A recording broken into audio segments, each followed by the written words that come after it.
Criar abelhas é um bom negócio no Brasil. O clima favorece o crescimento de certas espécies e, além disso, o retorno do capital investido costuma ser rápido.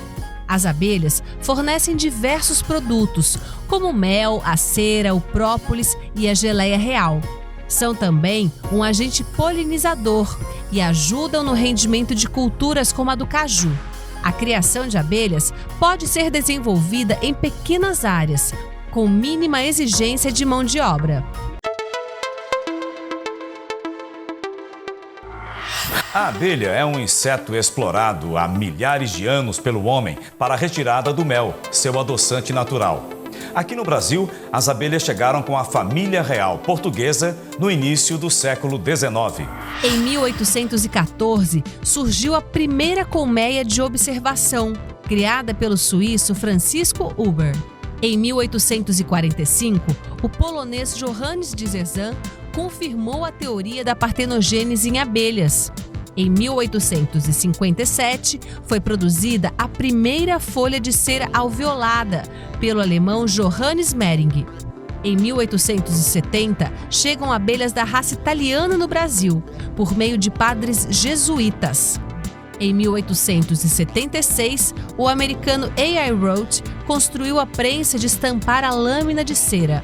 De 1810 a 1895, o americano Lorenzo Langstroth descobriu a relação espaço-abelha, que estabeleceu o espaço para o trânsito das abelhas no interior da colmeia.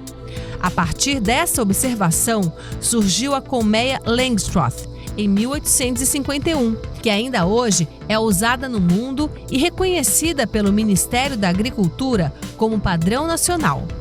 Em 1956, no Brasil, as abelhas italianas passaram a cruzar com abelhas africanas, originando uma abelha mestiça de maior agressividade.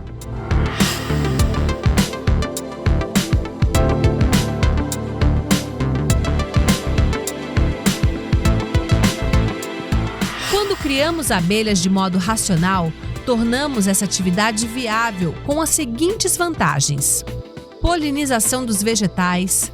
A apicultura pode ser desenvolvida em pequenas áreas. Em situações normais, as abelhas não precisam ser alimentadas. Pelo contrário, elas oferecem cera, própolis e restos do seu alimento ao apicultor. O veneno da abelha, a apitoxina, é usada para combater o reumatismo. A atividade industrial da apicultura desenvolve-se junto à criação de abelhas. O mel, a cera, o própolis, a geleia real e a comercialização de núcleos e rainhas alcançam bons preços no mercado, permitindo lucros compensadores. A criação de abelhas tem todos esses atrativos, mas o certo é que o principal produto dessa atividade é o mel. Vamos conhecer quais são as características e propriedades do mel. A propriedade, assim, que já se conhece antes de se descobrir que as bactérias eram as responsáveis pelas feridas, infectadas, já se usava o mel em cima da ferida. Então, ele já era conhecido que ele tinha essa propriedade cicatrizante. Então, ele é cicatrizante, antibacteriano, antifúngico, também contra fungos e assim por diante. Mas depois se descobriu que ele tem propriedades antioxidantes. Então, todos nós que respiramos, todo mundo, todo animal vivo que respira, ele cria radicais livres, que é aquilo que vai fazer com que a gente precisa de uma certa quantidade, mas em excesso a gente vai produzir problemas, que são esses radicais livres, vão trazer doenças. Então, doenças inflamatórias, doenças de vários outros tipos, até câncer, Alzheimer e tudo mais. Então, o que é que o mel faz? O mel tem uma propriedade antioxidante. E de onde vem essa propriedade antioxidante? Aí é que está o problema, ele vem das plantas. Então, a planta, quando a abelha suga o néctar, esse néctar, ela traz os metabólitos secundários que a planta produz. O que é um metabólito secundário? O metabolismo nosso, das plantas, de todos os animais, eu tenho um metabolismo primário, que é aquele que me ajuda a viver, a respirar e tudo mais, e tem um metabolismo secundário. esse metabolismo secundário seria aquele que produz algumas substâncias que são altamente interessantes para a saúde das plantas e nossas. Então, eles estão nas frutas, eles estão nas verduras, eles estão no mel. Por quê? Porque eles passam através do néctar para a abelha produz o mel e ele permanece no mel. Então, quem são esses metabólitos? São os carotenoides, que vão dar origem à vitamina A, os terpenoides, os flavonoides, os compostos fenólicos de forma geral, onde os flavonoides estão inseridos.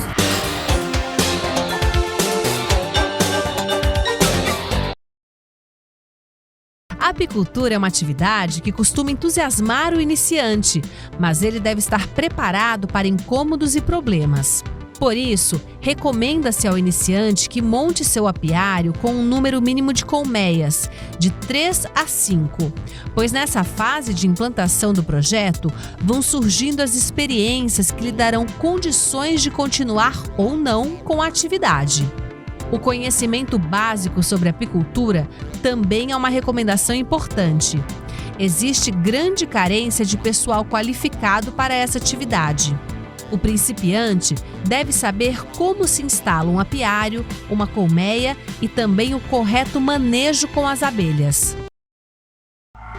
Na natureza, as abelhas se encontram alojadas em fendas, rochas, ocos de árvores. Com o desenvolvimento da apicultura, o homem criou as colmeias, que são as habitações artificiais das abelhas. As colmeias permitem mais segurança no manejo e também um melhor desenvolvimento, mais segurança econômica nessa atividade. E eu estou aqui com o engenheiro agrônomo e coordenador do Centro Vocacional Tecnológico do ICOR, o CVT, que é uma unidade do Instituto Centec, o professor João José Anselmo dos Santos. E ele vai nos falar, dar um panorama geral sobre a apicultura no Ceará e também o que essa atividade pode trazer de interesse e de lucratividade para quem está interessado em começar o seu pequeno negócio na apicultura. Professor, vamos aí, justamente começar por aí. Como é que está o Ceará hoje quando se fala em apicultura, que é uma atividade, a criação de abelhas, que na verdade, no geral, as pessoas pouco conhecem? Bem, em termos de atividade, né, uma atividade que está em ascensão. Se a gente pudesse fazer um resgate, esse desenvolvimento ele começou a partir de 2008, né, mas já existia uma atividade de uma maneira não tanto econômica, mas mais espontânea, aquela atividade, uma exploração tipo de meleiro, né? Com 2008, o advento de programas do Estado, como o FECOP, possibilitou aquele produtor se juntar e fazer uma associação e aí começar a questão da produção. E isso vem se intensificando, outros programas foram surgindo, como o CONAB, como o PENAI, e hoje nós estamos com, digamos assim, uma atividade, apesar da seca, uma atividade altamente rentável. O produtor, o apicultor, ele tem a possibilidade de comercialização do seu produto diretamente com o consumidor ou com o estabelecimento comercial que vai levá-lo. A associação e o próprio Centec ajudam na articulação disso. Como é essa realidade? Bem, é o seguinte, a organização, a associação em si, ela não pode comercializar diretamente para um estabelecimento. Mas o produtor que faz parte da associação pode. Então, o que a gente acontece? A gente orienta as pessoas de como comercializar. Então, hoje, a realidade de ICOR, esse produto, ele é comercializado diretamente, para o mercado, através via produtor. E o outro, a gente comercializa diretamente agora via associação para os projetos tipo PENAI, CONAB, né? Como também esse aqui. Então, esse processo é todo, digamos assim, coordenado e gerenciado pelo Instituto Centec, aqui o CVT, que orienta. Para você ter uma ideia, da entrada do Instituto Centec, o custo era muito alto. Um vasilhame desse aqui, em termos de custo, saía por 90 centavos. Sim. Hoje está em torno de 41 centavos. Nossa. O rótulo saía 15 centavos a unidade. Hoje está 3 centavos. Então, tudo é questão de logística, gestão. Sim. Gestão da produção. E um ponto a destacar é o quê? É que, salientando, o papel do Instituto Centec nesse, digamos assim, todo esse processo é de inteiramente o intuito de quê? De alavancar a produção. Uma outra coisa, Isso aqui significam dicas e possibilidades para quem acompanha o que a gente está mostrando aqui sobre a apicultura. Os produtos, quando fala isso, normalmente tem gente que pensa assim, se fala abelha, mel, mas tem mais coisas. Quais são os outros produtos aí que envolvem a... Você tem um pólen, né? Você tem um própolis, né? Você tem a geleia. É evidente que a gente não chegamos ainda a esse nível. A geleia real. Não chegamos ainda a esse nível. A cera também. A cera, por exemplo. A cera a gente já trabalha aqui de uma maneira, para você ter uma ideia, a cera bruta, essa cera bruta aqui, que é produzida naturalmente pela abelha, ela é beneficiada e faz a cera violada. Sim. Essa cera violada, em termos de custo, é uma economia muito grande. Antes, comprava-se 1 quilo disso aqui a R$30. R$30 o quilo. Da cera violada, diretamente nas empresas especializadas.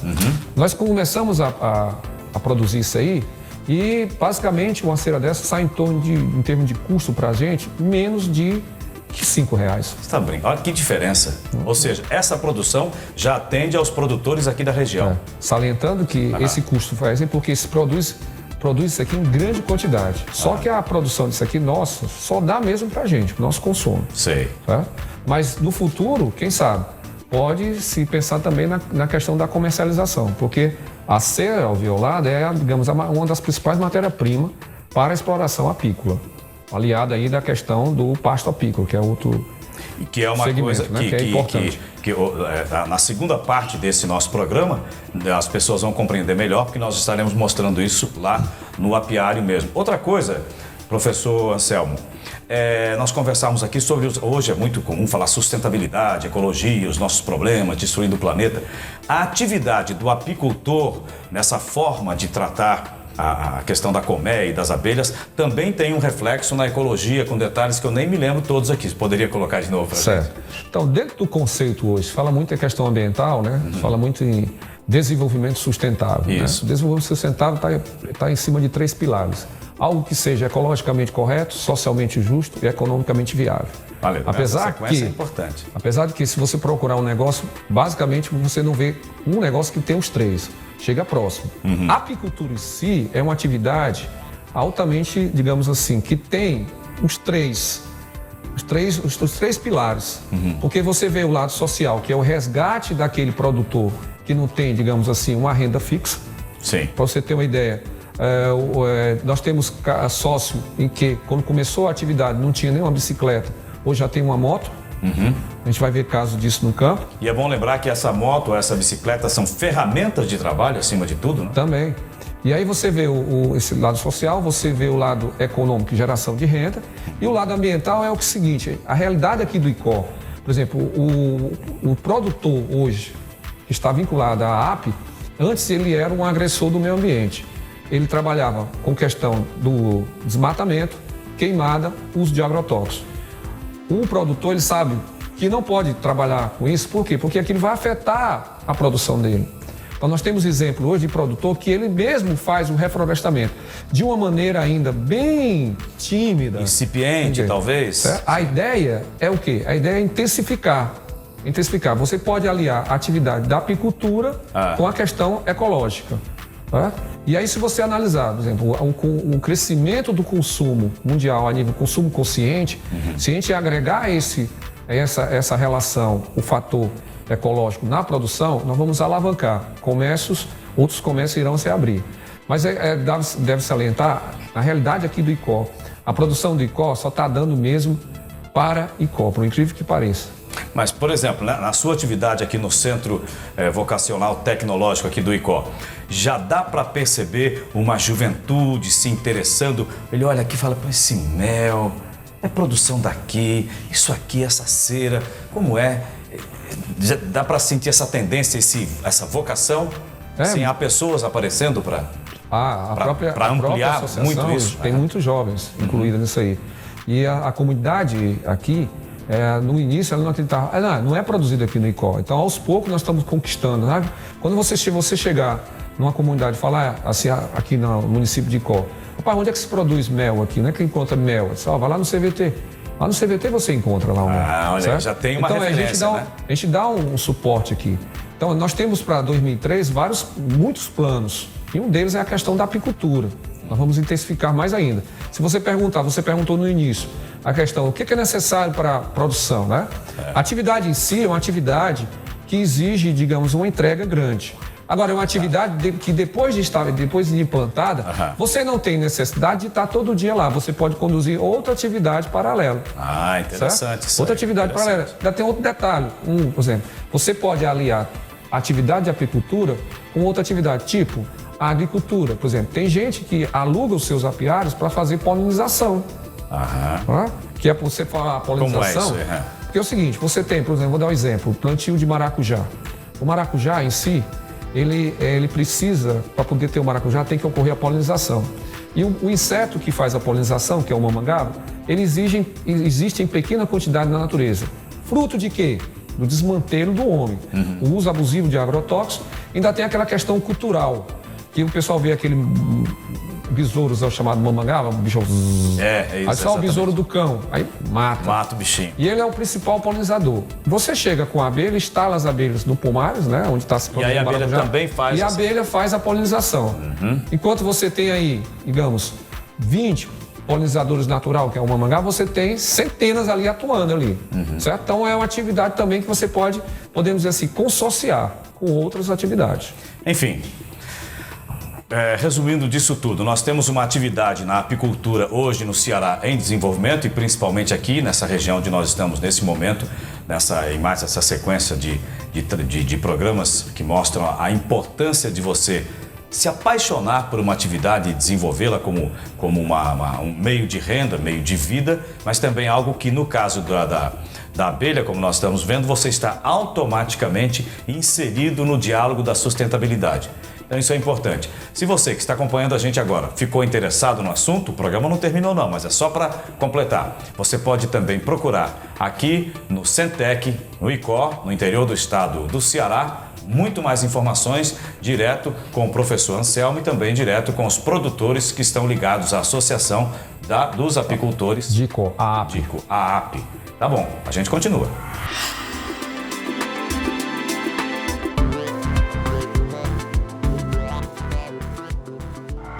As colmeias Langstroth seguem um padrão determinado pelo Ministério da Agricultura do Brasil. Estou aqui com o presidente da Associação dos Apicultores do ICOR, Joaquim Pereira, que é apicultor, já com uma longa experiência. Ele vai nos explicar o manejo, como proceder e também as partes que compõem essa colmeia. Vamos lá. Presidente, eu queria saber quais as partes que compõem esta colmeia que tem um padrão determinado pelo Ministério da Agricultura do Brasil, ou seja, ela tem já um padrão de utilização nacional. Com certeza. Essa colmeia aqui é uma colmeia tecnicamente dentro dos padrões, que é a Langstroth. Ela é composta com um ninho e com 2 melgueiras. Aqui tem umas de acordo com a família, o tamanho da família, pode ser 2 melgueiras, 3 melgueiras. Essa parte de cima é a melgueira? É a melgueira. Qual é a função dela, Joaquim, na colmeia? Aqui é o ninho, né? O ninho onde fica a produção do enxame da família, né? A colmeia. Quando nós capturamos o enxame, que ela está completa, o seu ninho, aí nós vemos com a necessidade de usar uma melgueira, que é onde vai produzir o mel. Justamente. Tá. Daí o próprio nome, né? É a melgueira, né? Mel. Vai colocar a cera e ela vai produzir justamente o mel, né? Certo. Ela tem medidas bem definidas? É um padrão? Tem uma medida definida de 50 por 40, né? Altura e comprimento. E a melgueira é 15 de altura e 50 por 40 também nas testeiras. Para a gente entender direitinho, que espaços ficam reservados para as abelhas ou é tudo isso? Como é? Tem que ficar um espaço entre um quadro e outro desse, né? Para poder a questão da oxigenação e a respiração, né? Para ter como se movimentar aí, para se movimentar, trabalhar. E aí, de acordo com essa posição que já está definida, o ninho, aí é a produção onde a gente vai recolher o mel daqui para cima, né? Para baixo ninguém mexe. O que é que fica aqui para baixo? Aqui fica o paiol, né? o acúmulo de produção, da sustentabilidade da família, né? Para se proteger no tempo de verão. Certo. Tem alguns apicultores que às vezes tiram 2 quadros daqui do ninho, mas não é viável porque chega no verão, ela vai ficar desprotegida por causa que está sem produção na família. Aí pode até você perder os enxames. E qual a quantidade aqui em quilos? Nós colhemos até 60 quilos por ano numa melgueira dessa. Numa colmeia dessa. Numa colmeia dessa. Como imunizar a colmeia de um apodrecimento, enfim, de uma deterioração prematura? Ela poderia durar tanto tempo, mas não houve um cuidado, um manejo correto, ela foi estragando, apodrecendo. Como cuidar disso? Uma colmeia dessa, como ela é de uma madeira específica, que é o louro canela, que tem mais resistência. Louro canela? Louro canela. E dura 25 anos, de acordo com o manejo bem acompanhado. Você botar uns barrotes bem seguros, né? No chão firme, para quando ela estiver pesada não riar. Os predadores, que tem alguns que são naturais, né? Com taioca, com cupins, né? Por isso que tem que ser uma madeira firme também na questão do pedestral dela, que são os barrotes que apoiam. Para que o cupinho não suba, a gente pega às vezes umas garrafas PET, embora que em cima dos barrotes, tá lá em cima do pedrador não subir. Certo. E outros são mais predador natural que vem consumir mel, né? E o risco que você tem de você não andar num apiário, não tem manejo, não acompanha, pode acontecer de o chão arriar no inverno, baixar, cair, né? Aí tá no chão, fica mais fácil do cupim atacar. Se você está interessado e há muito tempo é apaixonado pelas abelhas, são várias coisas boas que você vai fazer ao mesmo tempo. Você vai resolver o seu problema de ter o seu negócio, a sua independência econômica e estará contribuindo para a tal da sustentabilidade.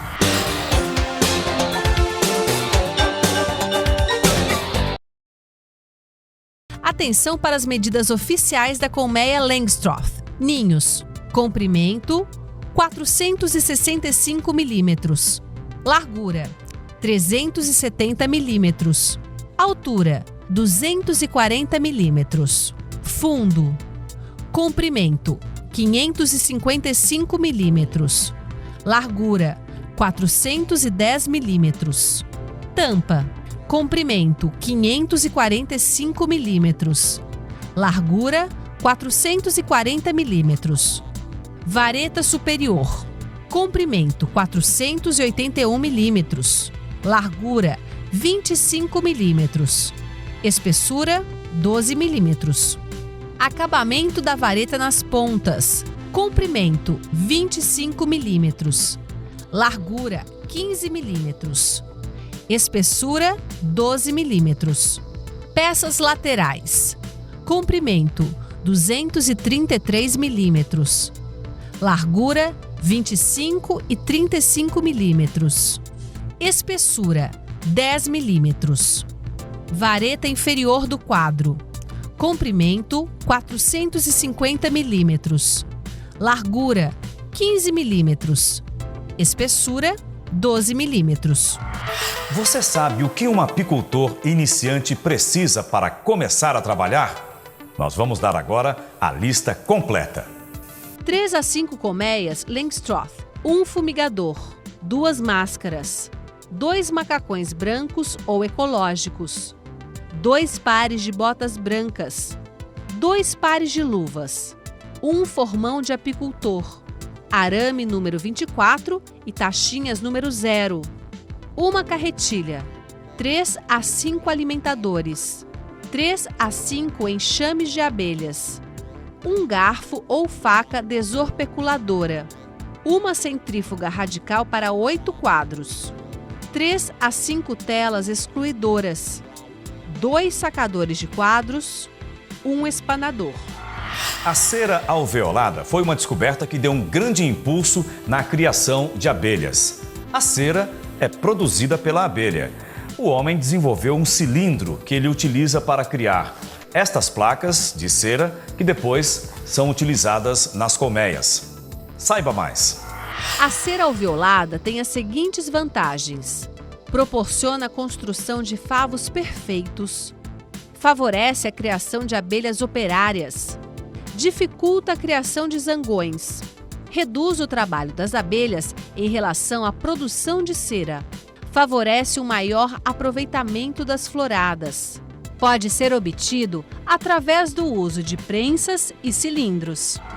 O gênero Apis é formado por abelhas que vivem de forma bastante organizada em apiários. A sua família é dividida em 3 castas de indivíduos: 50 a 70 mil abelhas operárias, 100 a 400 zangões e uma abelha rainha. Vamos saber mais sobre as abelhas melíferas. A Sociedade das Abelhas, ela é bem interessante de se estudar. Primeiro pela constituição de castas, né, que é uma espécie de divisão na sociedade delas, assim como nós temos nas nossas. Então, elas são divididas entre 3, que são as operárias, no caso a rainha, os zangões e as operárias, que fazem cada um trabalho diferenciado dentro da colmeia. As abelhas, como um todo, né, principalmente a questão das Apis mellifera, que é o que importa para a questão da produção, ela possui um período variado de vivência, vai depender do tipo de casta que a gente estiver trabalhando. A rainha, por exemplo, ela vive de 2 a 5 anos, enquanto os zangões eles podem viver 90 dias, não fazem nenhum tipo de trabalho, geralmente vivem às custas literalmente das operárias. E as operárias, como tem uma atividade muito intensa de trabalho, de faxina, de produção, de construção, de coleta, elas acabam tendo um período menor, de 42 a 45 dias. Claro, vai depender também da atividade, o que o meio está oferecendo para ela. Se estiver com pouca produtividade, né, no campo, elas podem viver até no máximo 60 dias. Os tipos de abelhas que predominam particularmente no Nordeste, nós temos várias. Nós temos as nativas, nós temos a produção que mais interessa pela questão da quantidade que ela produz, que são a Apis mellifera, geralmente a europeia. Hoje em dia a gente não tem essa distinção, não está muito clara por conta da miscigenação, elas estão misturadas, elas começaram a se misturar bastante com a africana, né, no caso, e a europeia. E aí o que a gente chama de abelha mestiça, que é o que anda surgindo, que a gente utiliza, a nomenclatura que a gente anda utilizando, mas também tem a mesma questão da produção, produz muito, que é o foco do produtor. O funcionamento dos órgãos de uma abelha se assemelham bastante a de qualquer outro animal. Nós não podemos excluir disso, nós somos animais também.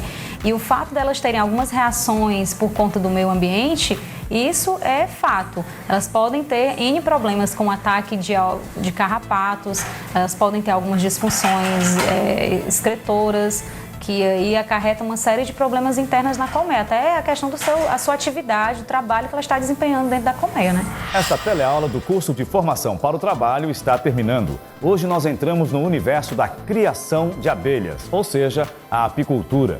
Você conheceu um pouco mais da história dessa atividade e alguns requisitos básicos, como os utensílios e equipamentos utilizados pelo apicultor. Na próxima teleaula, nós vamos mostrar como cuidar das abelhas lá no campo. Acesse os fascículos do curso no site da Fundação Demócrito Rocha, onde você também acompanha as teleaulas que são exibidas pela TV O Povo às 6h30 da manhã, com reprise às 8h30 da noite. A gente se vê!